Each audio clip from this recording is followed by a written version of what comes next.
নমস্কাৰ 24 লাইভ চাই থকাৰ বাবে ধন্যবাদ সকলোকে স্বাগতম জনাইছো 24ত এটা বিশেষ বিষয় সন্দৰ্ভত আটাৰ কোটিটকীয়া খাতা কিন্তু কুম্ভকৰ্ণৰ নিদ্ৰাত চৰকাৰ আৰু হঠাতে কিন্তু এই চৰকাৰ এতিয়া হাৰ পাইছে এবছৰ পূৰ্বে 24 লাইভে এক অভিযান চলাইছিলে ৰাজ্যৰ বিভিন্ন ঠাইত তেওঁলোকে গৈ অভিযান চলাইছিলে বহু লোকে এয়াও নাজানে যে তেওঁলোকে আটা পাই তেওঁলোকৰ নামত আটা আবণ্টন হয় তেওঁলোকে এয়া কথা নাজানে কিন্তু এই আটাবোৰ আসলতে তেওঁলোকৰ নামত আহে ঠিকে কিন্তু যাই কলয় হেয়া হৈছে এটা ডাঙৰ বিষয় ইতিমধ্যে 24 লাইভৰ তৰফৰ পৰা আমাৰ সাংবাদিকসকলে বিভিন্ন স্থানত গৈ তেওঁলোকে পৰীক্ষা নিৰীক্ষা কৰিছিলে ক'ত কোনে কিমান আটা পাইছে হেয়া তেওঁলোকে নিৰীক্ষণ কৰিছিলে কিন্তু তেওঁলোকে যে যুগত কৰিছিলে মন্তব্য বা তথ্য সেই তথ্যত ফাদিল হৈছিলে যে বহুতো লোকে বহুতো দুখিয়া দৰিদ্ৰ লোকে এয়াও নাজানে যে তেওঁলোকৰ নামত আটা আহিছে বা তেওঁলোকে আটা লাভ কৰিব পাৰে বুলি তেওঁলোকে হেয়াও নাজানিছিলে এই কথা ইতিমধ্যে এবছৰ পূৰ্বে এবছৰ আগতে 24 লাইভৰ তৰফৰ পৰা অনুসন্ধান কৰা হৈছিলে কিন্তু এতিয়াহে চৰকাৰ হঠাতে হাৰ পাইছে আৰু 27 আগষ্টত সদনৰ মজিয়াত এই কথাক লৈ কিনে এতিয়া উত্থাপন হৈছে বিভিন্ন প্ৰশ্ন উত্থাপন হৈছে কিয়নো ইমান সৰকাৰ কি কৰি আছিল এবছৰ পূৰ্বে যি কথা যি অভিযান চলোৱা হৈছিল সেই অভিযানৰ পিছতহে এতিয়া হাৰ পাইছে সৰকাৰ কিয় বাৰম্বাৰ এনেদৰে অভিযোগৰ পাছতহে সৰকাৰ হাৰ পায় একাংশ মন্ত্ৰী বা আমোলা যি সকল মন্ত্ৰী আছে তেওঁলোক জড়িত আছে নেকি এই ঘটনা খণ্ডবৰ তেওঁলোক জড়িত আছে নেকি হেয়া এতিয়া প্ৰশ্ন উত্থাপন হৈছে ৰাইজৰ কিয়নো তেওঁলোক যেহেতু কোনো কানখাৰ নাই তেওঁলোকৰ লগতে যি মন্ত্ৰী বিষয়া সকল আছে তেওঁলোকৰো কোনো কানখাৰ নাই যে দৰিদ্ৰ লোকে চাউল পাইছে নে আটা পাইছে তেওঁলোকৰ কোনো ধৰণৰ কানখাৰ নাই তেওঁলোকে অকল বস্তু দিব লাগে দিছে আৰু তেওঁলোকে অকল ভোটটো তেওঁলোকে নিজৰ ভোটটো লৈছে কিন্তু এই সন্দৰ্ভত আমাৰ যেটো সাংবাদিকসকলে তথ্য যুগুত কৰিছিল এবছৰ পূৰ্বে তিনিচুকীয়াৰ পৰা লৈ তেওঁলোকে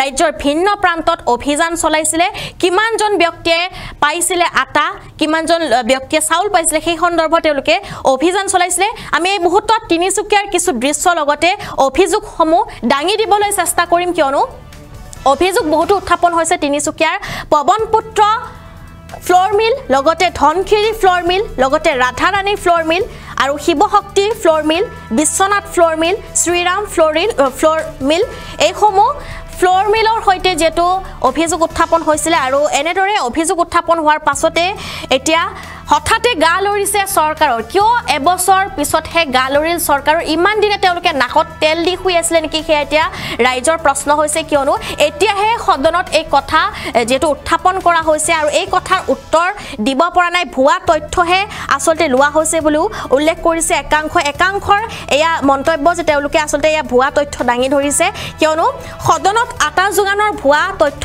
চৰকাৰে যোগান ধৰা আটা নাপায় গ্ৰাহকে যি আটা তেওঁলোকৰ নামত আহে আটা তেওঁলোকে নাপায় বুলি গ্ৰাহকে অভিযোগ উত্থাপন কৰিছিলে 24 লাইভৰ সৰজমিন তদন্তত এই ভয়ংকৰ তথ্য ইতিমধ্যে এবছৰ পূৰ্বে ফাদিল হৈছিল আৰু এবছৰ পূৰ্বে যি বাতৰি ফাদিল হৈছিল সেই বাতৰি সন্দৰ্ভত এতিয়াহে গা লৰিছে চৰকাৰৰ আমি কিছু অভিযোগ আছে তিনিচুকীয়াৰ বাসিন্দাৰ কিছু অভিযোগ আছে সেই অভিযোগসমূহ এই মুহূৰ্তত শুনাই ল'ব বিচাৰিম দৰ্শকসকলক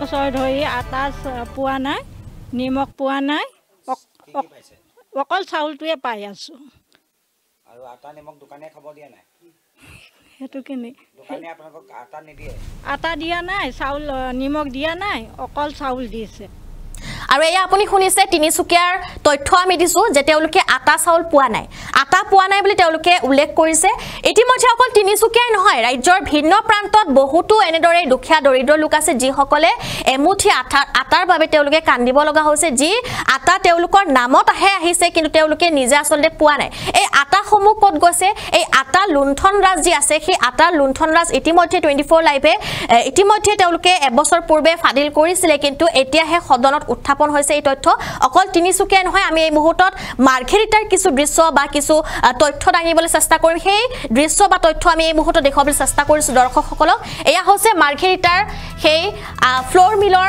দৃশ্য আমি দেখুৱাই আছো ফ্লোৰ মিলত এনেদৰে এতিয়া দৃশ্য বন্দী হৈছে কিয়নো একাংশই এতিয়া আটা পোৱা নাই বুলি অভিযোগ উত্থাপন কৰিছে মাৰ্ঘেৰিটাৰ হয় আমাক চাউল দিয়ে অকল 10 কেজিয়ে পাওঁ আমি মানুহজনে হাজিৰা কৰে 10 কেজি চাউল আমাৰ এমাহ নেযায় কিনি খাব আটা নিদিয়ে প্ৰত্যেক মাহে বুলি নাহে, এবাৰ আহে, কেতিয়াবা আহিলে দিয়ে। 1 কেজি আটা আনিলে আধা কেজি ভুচি ওলায়, ৰঙা খাব নোৱাৰি তিতা।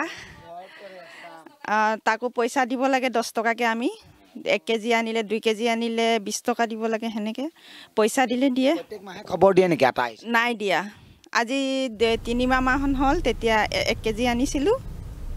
এয়া আছিল মাৰ্ঘেৰিটাৰ দৃশ্য। মাৰ্ঘেৰিটা বা তিনিচুকীয়াতে সমাপ্ত হোৱা নাই এই ঘটনা বহু দূৰলৈকে চলিছে। আমি এই মুহূৰ্তত ডিব্ৰুগড়ৰ কিছু তথ্য দাঙি ধৰিবলৈ চেষ্টা কৰিম দৰ্শকসকলৰ বাবে। ডিব্ৰুগড়তো সেই একেই পৰিস্থিতি, বঞ্চিত হ'ব লগা হৈছে নিজৰ প্ৰাপ্য আটাৰ পৰা।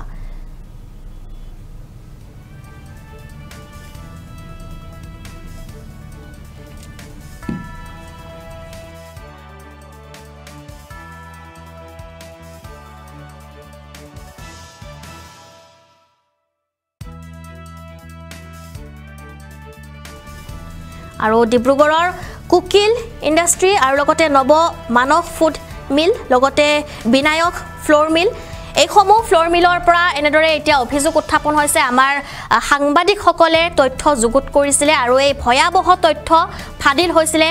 এক ভয়াৱহ অভিযোগ উত্থাপন হৈছিলে যে দুখীয়া দৰিদ্ৰ লোকৰ মুখৰ পৰা কাঢ়ি লোৱা হৈছে এনেদৰে আটা, কিয়নো তেওঁলোকৰ নামত কেন্দ্ৰৰ পৰা আহিছে আটা, কিন্তু সেই আটা তেওঁলোকে নিজে লাভ কৰা নাই। আৰু অকল তিনিচুকীয়া, ডিব্ৰুগড় বা মাৰ্ঘেৰিটাই নহয়, শোণিতপুৰৰ কিছু দৃশ্য আছে বা অভিযোগ আছে। সেইসমূহ দৃশ্য অভিযোগ আমি এই মুহূৰ্তত দাঙি ধৰিবলৈ চেষ্টা কৰিম দৰ্শকসকলৰ বাবে।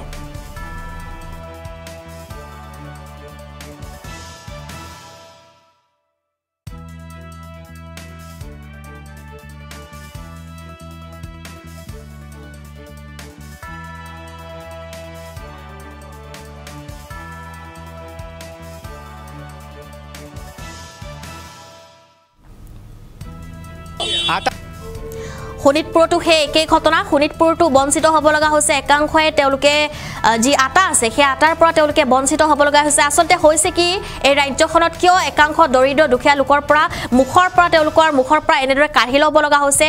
যি চৰকাৰী আটা আছে সেয়াও এতিয়া কাঢ়ি লোৱা হৈছে, একাংশ দৰিদ্ৰ দুখীয়া লোকৰ পৰিয়ালৰ মুখৰ পৰা কাঢ়ি লোৱা হৈছে। আমি এই মুহূৰ্তত শোণিতপুৰৰ কিছু দৃশ্য বা তথ্য দাঙি ধৰিবলৈ চেষ্টা কৰিম।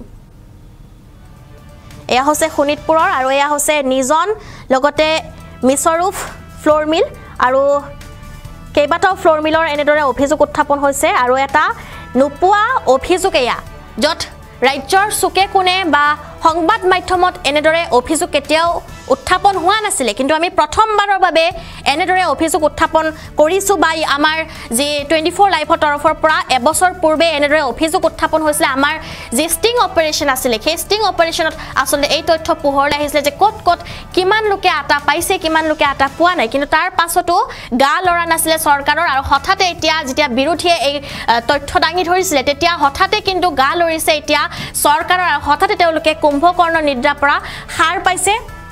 ইতিমধ্যে আমি শোণিতপুৰৰ দৃশ্য এই মুহূৰ্তত দেখুৱাবলৈ চেষ্টা কৰিছোঁ। 24 লাইভৰ যিহেতু ৰিপৰ্টত সংঘটিত হৈছে বা চাঞ্চল্যকৰ তথ্য পোহৰলৈ আহিছে।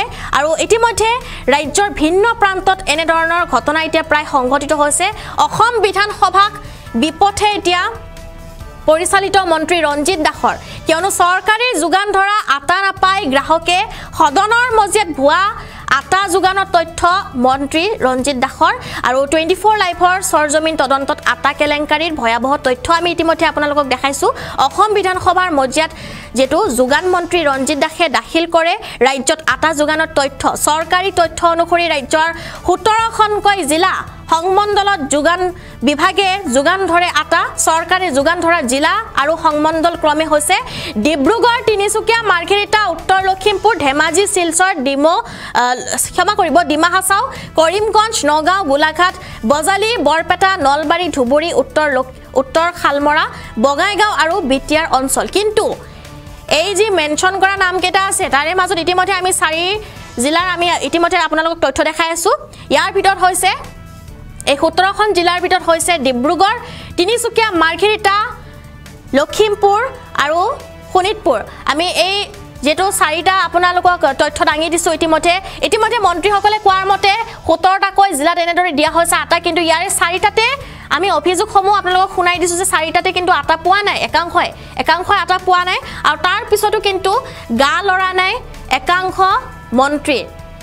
মন্ত্ৰীও জড়িত আছে নেকি এতিয়া হেয়া প্ৰশ্ন কৰিছে কিন্তু ৰাইজে এতিয়া ৰাইজৰ এটাই প্ৰশ্ন হৈছে আমি আটা কিয় পোৱা নাই এই সন্দৰ্ভত মন্ত্ৰীসকলে কিয় চালি জাৰি চোৱা নাই আমাৰ হেয়া প্ৰশ্ন বুলি উত্থাপন কৰিছে ৰাইজে চৰকাৰে যোগান ধৰা জিলা আৰু সংমণ্ডল ক্ৰমে হৈছে ডিব্ৰুগড় তিনিচুকীয়া মাৰ্ঘেৰিটা উত্তৰ লখিমপুৰ ধেমাজি শিলচৰ ডিমা হাছাও কৰিমগঞ্জ নগাঁও গোলাঘাট বজালি বৰপেটা নলবাৰী ধুবুৰী উত্তৰ খালমৰা লগতে বঙাইগাঁও আৰু বিটিয়াৰ অঞ্চল এই জিলা সংমণ্ডলত খাদ্য আৰু অসামৰিক যোগান বিভাগ মাহিলি গ্ৰাহকক যোগান ধৰে ৫৫১৬ মেট্ৰিক টন আটা পিছে মন্ত্ৰী ৰঞ্জিত দাসে প্ৰকাশ কৰা এই তালিকাৰ বিপৰীতে কিমানে লাভ কৰিছে আটা আমি দেখুৱাই দিছো তথ্য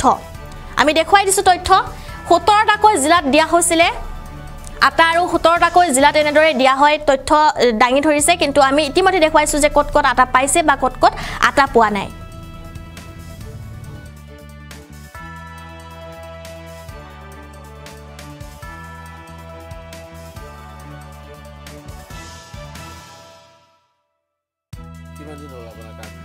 কাৰ্ডটো থকা মানে বহুত আগৰে আছে আৰু নতুন দিছে নহয় এবাৰে পাইছোঁ এই মাত্ৰ পাইছোঁ ডেৰ মাহ দুমাহ কিবা এটা হৈছে নাই কিয় নালাগিব লাগিব ইমান আমাৰ খেতিয়ে নাই কণ্ট্ৰলৰ চাউল লগতে চলোঁ নিদিয়ে আকৌ তেনেকুৱা চেনিও নিদিয়ে আজিকালি কণ্ট্ৰলত আটাটো পাব লাগিব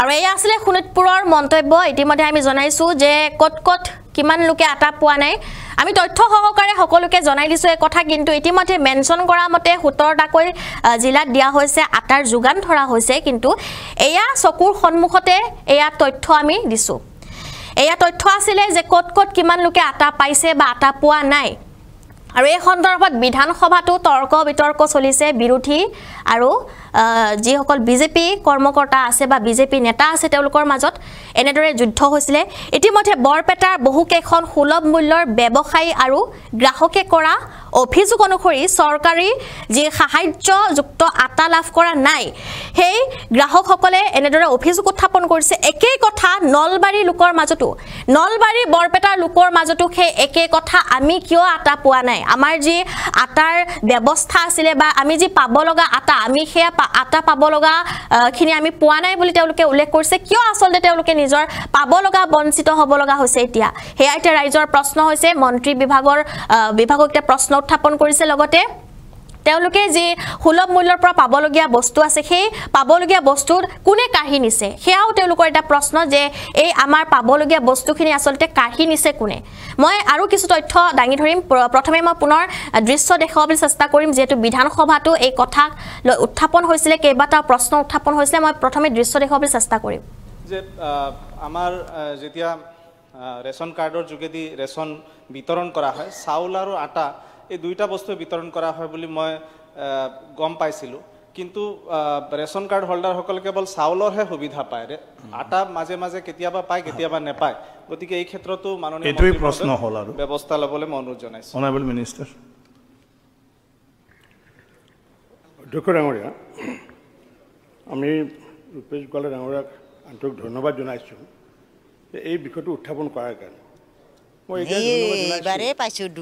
মাননীয় মুখ্যমন্ত্ৰী ডক্টৰ হিমন্ত বিশ্ব শৰ্মা ডাঙৰীয়াৰ মাৰ্গদৰ্শনত আমি প্ৰথমবাৰৰ বাবে যোৱা যি আমাৰ জানুৱাৰী মাহ হৈ গ'ল জানুৱাৰী মাহত আমি প্ৰায় ৪২ লাখ মানুহক আমি নতুনকৈ ৰেচন কাৰ্ড দিব পাৰিছোঁ আৰু সৰ্বমুঠ আমি ১০,৭৫,০০০ ৰেচন কাৰ্ড দিব পাৰিছোঁ এই বিষয়টো আমাৰ কোনো পূৰ্বৰ প্ৰতিশ্ৰুতিও নাছিলে কিন্তু আমাৰ চৰকাৰখনে কি কৈছোঁ যে প্ৰায় ৫০ লাখতকৈ অধিক ভুৱা ৰেচন কাৰ্ডধাৰী আছিলে অসমত সেই ভুৱা ৰেচন কাৰ্ডধাৰীসকলে পূৰ্বতে তেওঁলোকে বিভিন্ন উপায়েৰে সেই চাউলবোৰ শোষণ কৰি আছিলে আমি তেওঁলোকক বাতিল কৰিছোঁ কাৰণ আমি যেতিয়া আধাৰ কাৰ্ডৰ লগত যেতিয়া চিডিং কৰিব দিলোঁ তেতিয়া অট'মেটিকলি সেইসকল মানুহ নাহিল যিসকলৰ ভুৱা ৰেচন কাৰ্ড আছিল আৰু যাৰ ফলস্বৰূপে আমি ইতিমধ্যে ৪২ লাখ মানুহক দিয়াৰ উপৰিও আগন্তুক দিনত আমি আকৌ পৰিকল্পনা লৈছোঁ যে এতিয়ালৈ আমাৰ ২০১১ চনৰ লোকপিয়ল অনুসৰি আমি ২,৫২,১৮,০০০ মানুহক আমি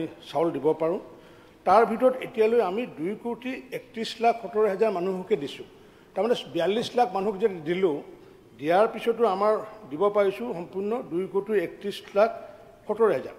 এতিয়াও অধ্যক্ষ ডাঙৰীয়া আমাৰ হাতত 20 লাখ মানুহক নতুনকৈ ৰেচন কাৰ্ড দিব পৰা প্ৰভিজন আমাৰ হাতত আছে। আগন্তুক দিনত আমি দুই প্ৰকাৰ কথা ভাবিছোঁ যে যোৱাবেলি আমি যেতিয়া ৰেচন কাৰ্ড দিলোঁ আমি দেখিছোঁ যে কোনোবা পৰিয়ালৰ যদি 6 গৰাকী সদস্য আছে তেওঁলোকৰ ৰেচন কাৰ্ডখনত নাম আহিছে 3 গৰাকী বা 4 গৰাকী।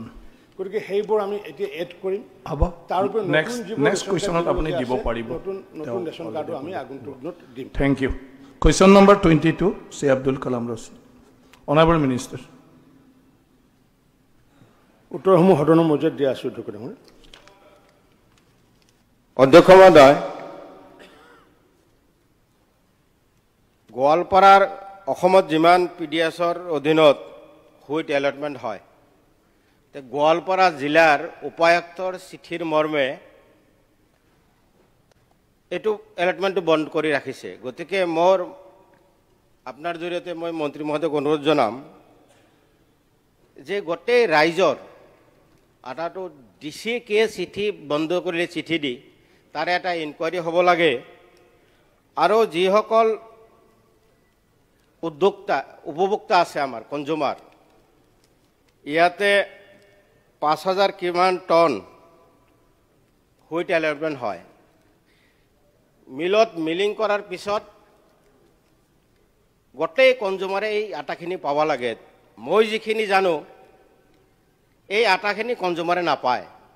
আমাৰ আগৰ কুৱেশ্যন কৰ্তা কৈ গৈছে যে চাউলহে পায়, আটা নাপায়। নিশ্চয় সকলো বিধায়কে সমষ্টিত এই সমস্যাটো আছে। এইটো এটা হাই লেভেল আপোনাৰ জৰিয়তে ইনকুৱাৰী হ'ব লাগে। মইতো ভাবোঁ এইটো CBI ইনকুৱাৰী হ'ব লাগে। ইমান ডাঙৰ কেলেংকাৰী আছে এই আটাৰ। নিশ্চয় অধ্যক্ষ মহোদয়, আপুনিও নিশ্চয় জানে, আপুনি কোনোবা সমষ্টিৰ পৰা আহিছে, আপোনাৰ সমষ্টিটো খবৰ লওক যে নিশ্চয় উপভোক্তাই আটাটো নাপায়, মাত্ৰ চাউলটো পায়। গতিকে মই আপোনাৰ জৰিয়তে মন্ত্ৰী ডাঙৰীয়াক অনুৰোধ কৰিম যে এইটো এটা হাই লেভেল ইনকুৱাৰী দিব লাগে, আৰু আটাটো পায় নে নাই এইটো নিশ্চিত কৰিব লাগে। আৰু গোৱালপাৰাত ইমান দিনে যে হুইটটো এলটমেণ্ট নিদিলে তাৰ কাৰণে কি ব্যৱস্থা ল'ব, আৰু সেই ডিচিজনৰ বিৰুদ্ধে এটা ইনকুৱাৰী দিব লাগে। Honourable minister. অধ্যক্ষ ডাঙৰীয়া, আমি অসম চৰকাৰে ইতিমধ্যে আমি খণ্ড উন্নয়ন পৰ্যায়ত ভিজিলেন্স আৰু মনিটৰিং কমিটি আমি গঠন কৰি দিয়া আছে, আৰু সেই ভিজিলেন্স আৰু মনিটৰিং কমিটিৰ সভাপতি হৈছে মাননীয় বিধায়কসকল সভাপতি, উপসভাপতি হৈছে আঞ্চলিক পঞ্চায়তৰ সভাপতিগৰাকী, সদস্য হৈছে খণ্ড উন্নয়ন বিষয়া আৰু চক্ৰ বিষয়া, আৰু মেম্বাৰ ছেক্ৰেটাৰী হৈছে যোগান বিভাগৰ উপ সঞ্চালক বা সহকাৰী সঞ্চালক বা অধীক্ষক।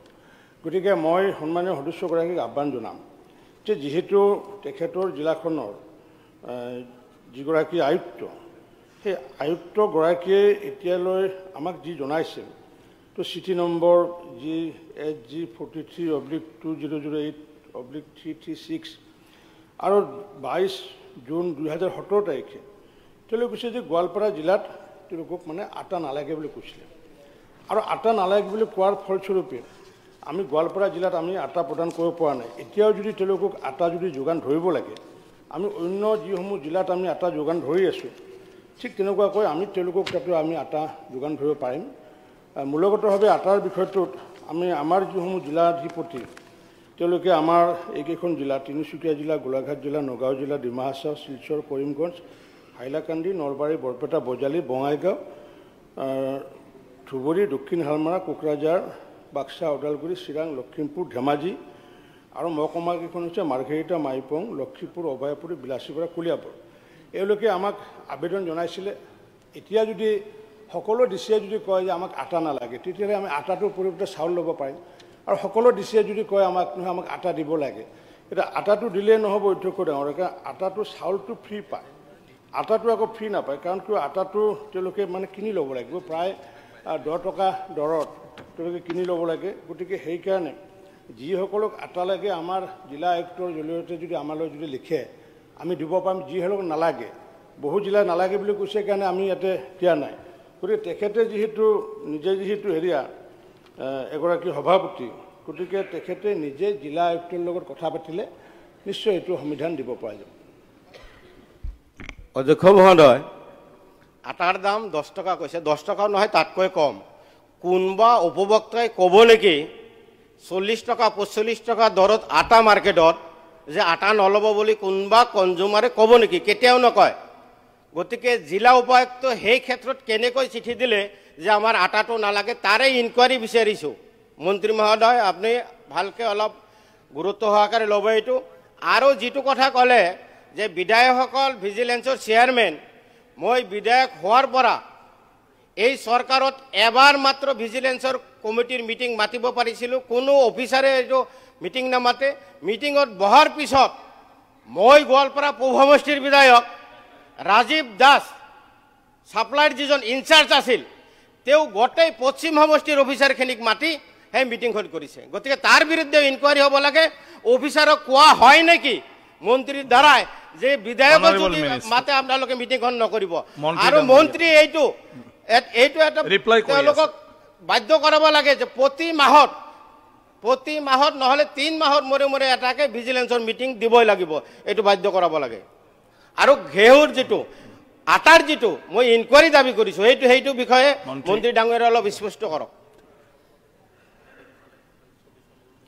অধ্যক্ষ ডাঙৰীয়া, মই এই বিষয়টো তেখেতে যোৱাবাৰো আনিছিলে আৰু যোৱাবাৰ অনাৰ পিছত মই এই একে ৰিপ্লাই দিছিলোঁ আৰু তাৰ ৰিপ্লাই দি উঠি পেলাই মই গোৱালপাৰা জিলাৰ যিগৰাকী আয়ুক্ত তেখেতক ফোনযোগে মই জনাইছিলোঁ যে আপোনালোকে মিটিং মানে প্ৰতি মাহে দিব লাগে বা যেতিয়া বিধায়কে বিচাৰি দিব লাগে।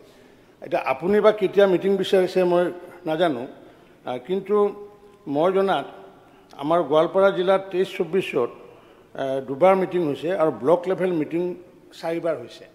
গতিকে আপুনি ব্লক লেভেল মিটিংখন ডিচিক এখন আপুনি চিঠি দিয়ক আৰু চিঠিৰ কপি এটা প্ৰতিলিপি এটা মোলৈ দিব, তেতিয়া মিটিং কৰে নকৰে মই নিজে চাম। গতিকে অনুগ্ৰহ কৰিছোঁ মই আপুনি যে আমাৰ গোৱালপাৰা জিলা আয়ুক্তলৈ এখন চিঠি দিলে নিশ্চিত ওপৰত মই ব্যৱস্থা কৰাই দিম। ধন্যবাদ শ্ৰী মনোৰঞ্জন তালুকদাৰ। হ'ব, মন্ত্ৰীয়ে ৰিপ্লাই দিলে আপুনি ভিজিলেন্সৰ মিটিং কৰক। আটা যে নাপায় সেইটো কি কৰিলে? নাই, এইটো বিচাৰিলে পাব বুলি কৈছে আপোনালোকে। নহয়, মই গোৱালপাৰাৰ কথা কোৱা নাই, গোটেই অসমৰ কথা কৈ আছো। গোটেই অসমত আটা নাপায়। অনাৰেবল মিনিষ্টাৰে অলৰেডি কৈছে এইটো ডিষ্ট্ৰিক্টে যদি বিচাৰে পাব। অধ্যক্ষ মহোদয়, তেওঁ নিজে কৈছে 10 টকা দামৰ আটা, কোনে নল'ব 10 টকা দামৰ আটা? গতিকে গোটেই অসমত কলাবাজাৰত বিক্ৰী হৈ আছে। তাৰ কাৰণে ইনকুৱাৰী কথাটো কওক, কি ইনকুৱাৰী দিব মন্ত্ৰী সেইটো কওক। আৰু যদি মন্ত্ৰী ইনকুৱাৰী নিদিয়ে অধ্যক্ষ মন্ত্ৰীয়ে ভিজিলেন্সৰ কথাটো ক'লে বিধায়কৰ এটা কমিটি কৰি মনোৰঞ্জন তালুকদাৰ আৰু নহ'লে চিবিআই কোৱেশ্যন আছে, চিবিআই ইনকুৱাৰী দিব লাগিব। আপোনালোকে লিখক, লিখি দিয়ক। অনাৰেবল এমএলএ অলৰেডি আপোনাক প্ৰশ্ন কৰিছে। স্যাৰ, মোৰ 5,516 মেট্ৰিক টন 5,516 মেট্ৰিক টন বছৰত 66,192 মেট্ৰিক টন ঘেঁহু আমি আবণ্টন পাওঁ। কিন্তু যিটো আলমে কৈছে, মই সেইটো কথা কৈছোঁ যে ইয়াতে এটা এনেকুৱা নেক্সাছ আছে যিটো নেক্সাছৰ ফলত উপভোক্তালৈকে আটাটো নাযায়। সমবায়ে যদি উঠায় আটা যদি কোনোবা ফেয়াৰ প্ৰাইচ শ্বপত দিয়ে তাৰ আগতে পানী মাৰি পেলাই টেঙা কৰি দিয়ে, ফলত গ্ৰাহকে অলপ অনিচ্ছা প্ৰকাশ কৰে। সেই সুযোগটো লৈ পেলাই আজি বহু বছৰ ধৰি পেলাই এই 66,192 মেট্ৰিক টন ঘেঁহু আজি ফ্ল'ৰ মিল আৰু বেলেগ এটা চক্ৰই ইয়াক আত্মসাৎ কৰি আছে। আৰু এই আত্মসাৎটো আজি 1 বছৰৰ নহয়, আজি দীৰ্ঘ বছৰ ধৰি এই ঘেঁহু আত্মসাৎ কৰা হৈছে। মোৰ দাবী হৈছে যে এই সংকল্পত তদন্ত কৰাৰ কাৰণে এখন সদন কমিটি পাতি দিব নেকি? সদন কমিটি পাতি দিয়ক, তদন্ত হওক, পানী দুধ হৈ যাব। কোনে লক্ষ কোটি টকা মাৰি আছে ওলাই পৰিব। আৰু এইটো বিভাগত ঘেঁহুক লৈ পেলাই যিটো কেলেংকাৰী হৈছে, এইটো ভয়ংকৰ কেলেংকাৰী, হাজাৰ কোটি টকাৰ কেলেংকাৰী হৈ আছে বছৰৰ পিছত বছৰ। ভাবিব পাৰে নেকি 66,192 মেট্ৰিক টন ঘেঁহু প্ৰতি বছৰে আহিছে আৰু সেই ঘেঁহু আত্মসাৎ কৰা হৈছে। আৰু এটা বিভাগ আছে, এই বিভাগটো কোনো তদন্ত নকৰে। মনিটৰিং কমিটি গোটেইখিনি মিনিষ্টাৰৰ পৰা কি জানিব বিচাৰি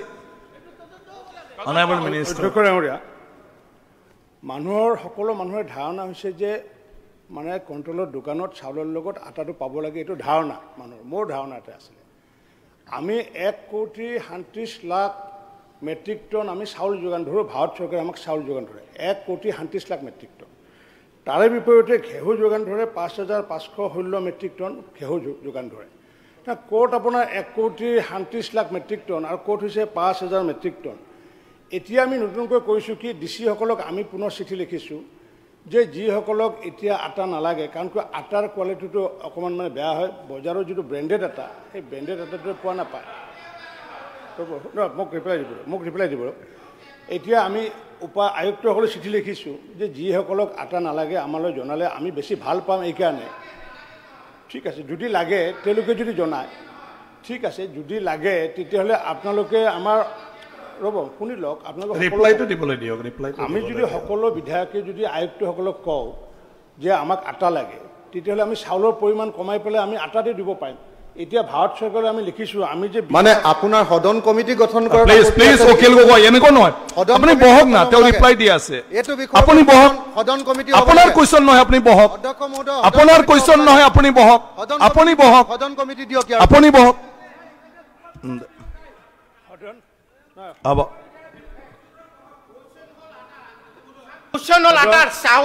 সাইলেন্ট প্লিজ। উত্তৰ লাগে না নালাগে? মানে উত্তৰ লাগে না নালাগে আপোনালোকক? যদি উত্তৰ নাই নেক্সট কুৱেশ্যনত মই যাম। যদি ৰিপ্লাই নালাগে, মন্ত্ৰী ৰিপ্লাই দি আছে, সেই কথাটোহে ক'ব লাগে। Question number 23 Shri Ashraful Hussain, question number 23, question number 23, question number 22 already over. Sir এইটো আপোনালোকে নুশুনে কেলে? এলটমেন্ট কৰিছেন নাই? ৰিপ্লাইটো খিনি স্যাৰ সাৰেন্ডাৰ কৰিছে নে কি এইটো স্যাৰ স্পষ্ট হ'ব লাগে স্যাৰ। কুৱেশ্যন দিলাটো নলয় স্যাৰ, আটা নলয় আমাৰ ডিসিএ। মই ক'বলগীয়া নাই, মন্ত্ৰী ৰিপ্লাই দিয়াটো শুনক, ইয়াৰ পিছত আকৌ কুৱেশ্যন কৰক। কৰিব পাৰে স্যাৰ, 100 কোটি টাকাৰ কৰি দিব পাৰে স্যাৰ, এটা আপুনি ইনকুৱাৰী দিব লাগিব স্যাৰ, এইটো কৰিব পাৰে স্যাৰ। ৰিপ্লাই দি আছে, ৰিপ্লাইটো শুনক না। ৰিপ্লাই নুশুনিলে আৰু এই কুৱেশ্যনৰ কি ভেলু আছে? না চৰকাৰে ৰিপ্লাই দিব, মন্ত্ৰী ৰিপ্লাই দিব। ৰিপ্লাইৰ পিছত আপোনালোকে কি কয় ক'ব? অধ্যক্ষ ডাঙৰীয়া ৰিপ্লাইটো দিব দিয়ক, কাৰণ ৰিপ্লাইটো জনা উচিত যে আজি সদন কমিটি দিয়া নিদিয়া বিষয়টো আপোনাৰ একেবাৰে বিষয়। আপুনি সদন কমিটি দিয়ে নিদিয়ে আপোনাৰ কথা, কিন্তু মই ক'ব বিচাৰিছোঁ কি যে জিলা আয়ুক্তসমূহৰ লগত আমি সকলোৱে সম্পৰ্ক থাকে। জিলা আয়ুক্তসমূহে যদি আমালৈ লিখে যে আমি প্ৰত্যেক জিলাত আমাৰ হেৰি লাগে আটা লাগে, আমি আটা দিব পাৰিম।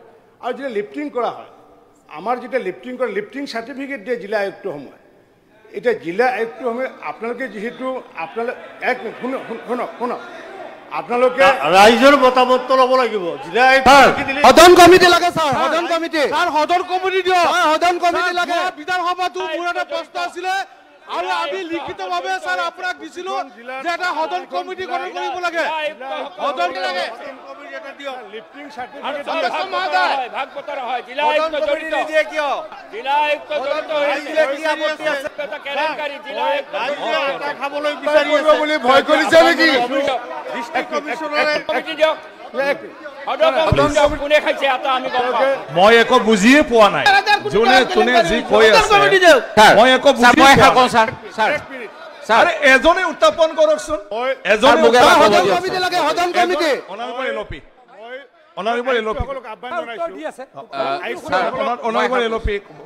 উত্তৰটো শুনকচোন, উত্তৰটো শুনি পেলাই কওক। হ'ব অনাৰেবল মিনিষ্টাৰ, সদন কমিটি লাগে স্যাৰ, সদন কমিটি। অনাৰেবল হুলস্থুল লাগে, আপোনালোকক একো নালাগে, হুলস্থুল কৰিব লাগে।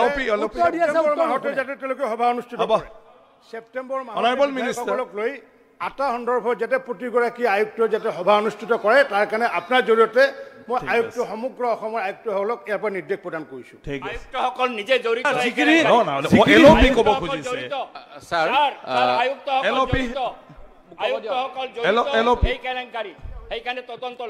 স্যাৰ গোৱালপাৰা জিলাৰ নিচিনাকৈ শিৱসাগৰ জিলাৰ উপায়ুক্তক মই সুধিছিলোঁ, তেখেতেও কৈছিলে যে আমাৰ তাত আটা ইমান লোৱা নাই। কিন্তু ইয়াতে বহুত জেগাত স্যাৰ এই প্ৰশ্নটো আহিছে যিহেতু এলটমেণ্ট হৈছে নেকি, এলটমেণ্টটো গৈছে নেকি। এতিয়া স্যাৰ মন্ত্ৰী মহোদয়ৰ উত্তৰত যিহেতু বিধায়কসকল আশ্বস্ত হোৱা নাই, আপোনাৰ ফালৰ পৰা স্যাৰ এখন সদন কমিটি কৰি দিলে গোটেই তথ্যখিনি স্যাৰ সত্য প্ৰতিপন্ন হ'ব। গতিকে আপোনাক অনুৰোধ জনাইছোঁ সদন কমিটি এখন কৰি দিব। স্যাৰ সদন কমিটিৰ কোনো কথা নাই, মন্ত্ৰী ডাঙৰীয়াই কৈছে কেলে নাই সদন কমিটি লাগে না, সদন কমিটি লাগে, আপুনি বহক।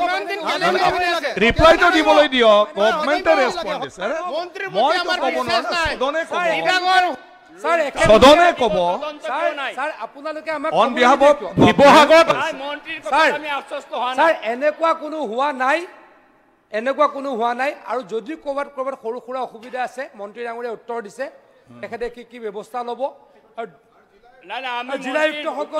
সকলোৱে সন্তুষ্ট হ'ব ছাৰ আপুনি সদন কমিটি কৰি দিলে আগেতো ছাৰ বাতৰি কাকততো প্ৰকাশ পাই আছে এনেকুৱা কলা বজাৰত ঘেঁহু যায় বাংলাদেশলৈ ঘেঁহু যায় এনেকুৱা কথা ওলাই আছে ছাৰ সেই গতিকে ছাৰ চাব লাগে ছাৰ কথাটো সেইকাৰণে তদন্ত হওক তদন্ত হ'লে সকলো কথা স্পষ্ট হ'ব সদন কমিটি তদন্ত কৰক এটা ডাঙৰ কেলেংকাৰী মিনিষ্টাৰ কৈ আছে আপোনালোকৰ কথাটো ৰাখিলে আপোনালোকে আৰে এটা চাইডক ক'বলৈ দিয়কচোন আপোনালোকৰ কথাটো আপোনালোকে ৰাখিলে আপোনাৰ কথাটো আপুনি ৰাখিলে বহকচোন আপুনি সদন কমিটি কৰি দিয়ক আৰু এয়া আসলে সদনৰ মজিয়াত আটাৰ কেলেংকাৰী আটাৰ লুণ্ঠনৰ বিৰুদ্ধে বাকযুদ্ধ শাসক পক্ষ আৰু বিৰোধীৰ মাজত এয়া বাকযুদ্ধ আছিল কিয়নো আটাৰ হৈছে এবাৰ কেলেংকাৰী আৰু আটাৰ এই লুণ্ঠন ৰাজ ইতিমধ্যে ফাদিল কৰা হৈছিল 24 লাইভৰ তৰফৰ পৰা কৰা হৈছিল ফাদিল আটা কেলেংকাৰীৰ সুস্পষ্ট তদন্তৰ দাবী জনাইছে এতিয়া কংগ্ৰেছৰ বিধায়ক একে ৰছিদ আলমে ইতিমধ্যে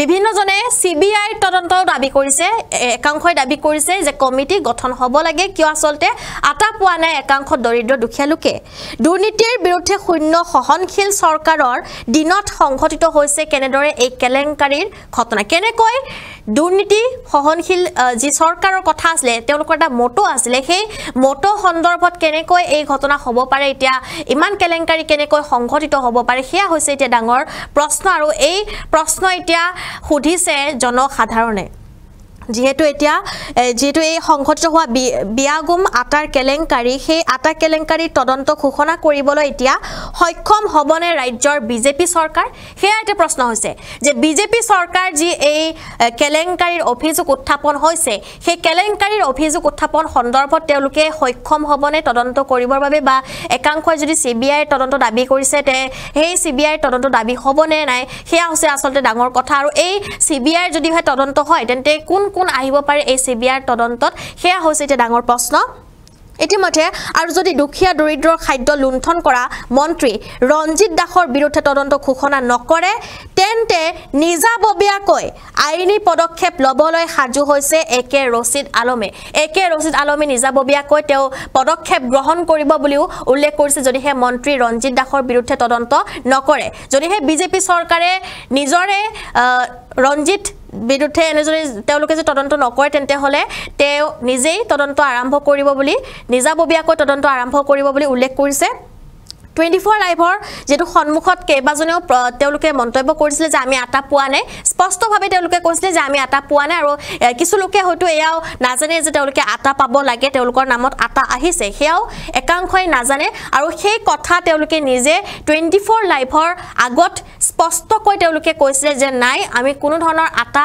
আজিলৈকে পোৱাই নাই বুলি উল্লেখ কৰিছিল আৰু দিনৰ পোহৰৰ দৰে স্পষ্ট হোৱা ভয়ানক এতিয়া কোটি টকীয়া কেলেংকাৰীৰ তদন্ত কৰিলে স্পষ্ট হ'ব আটা কেলেংকাৰীৰ এতিয়া এই সমগ্ৰ কেলেংকাৰী লুণ্ঠন ৰাজত আসলতে কোন জড়িত হৈ আছে কোন বিষয়াৰ নাম হাঙুৰ খাই আছে এই কেলেংকাৰীৰ মাজত আৰু এনেদৰে বাতৰিৰ বাবে চাই থাকিব 24 লাইভ ধন্যবাদ